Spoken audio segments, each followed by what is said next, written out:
Bonjour,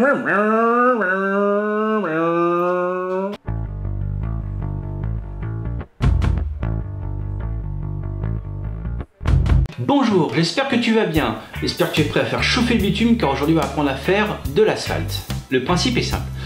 Tu vas faire comme si tu réalisais une chape en béton. Tu vas prendre un mélange gesso-sable et tu vas tirer une chape avec.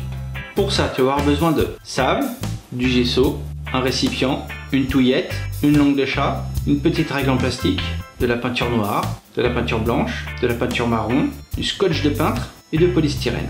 Ok, maintenant tu vas commencer par délimiter ta route. Ensuite, tu places tes petits bouts de polystyrène autour de ta route de façon que ça serve de guide pour la suite des opérations.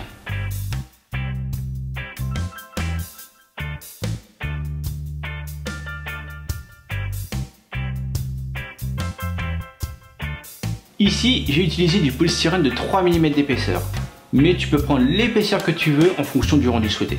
Alors maintenant, tu vas prendre un récipient et dedans, tu vas faire ton mélange gesso-sable.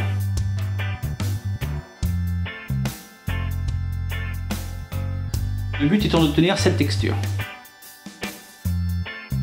Ensuite, tu vas étaler ton mélange sur l'ensemble de la route.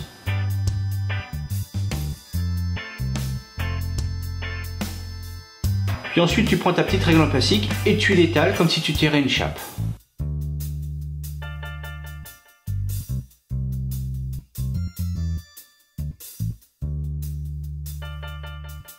En fonction du rendu recherché, ça sera à toi de finitionner plus ou moins ta chape.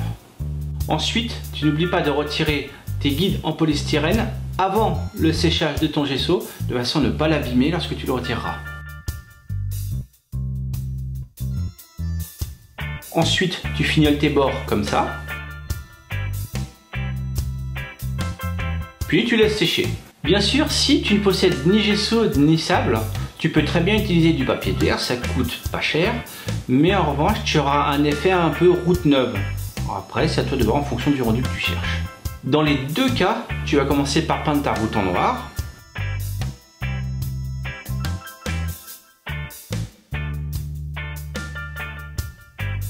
Oui, je suis en caleçon, et alors, ça te pose un problème?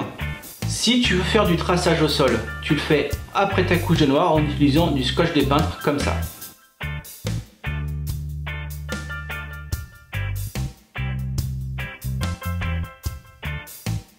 Attention, surtout utilise bien du scotch de peintre. Un autre scotch risquerait d'arracher ta peinture déjà présente. Ensuite, tu vas nous faire un lavis marron. Moi perso, j'utilise un lavis terre de sienne naturel, mais tu peux prendre la nuance que tu veux.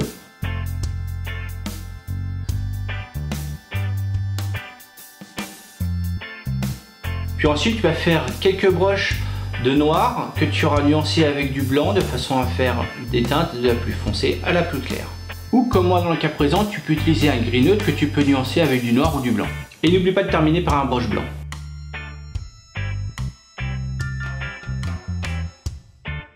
Voilà, maintenant tu n'as plus qu'à admirer le résultat.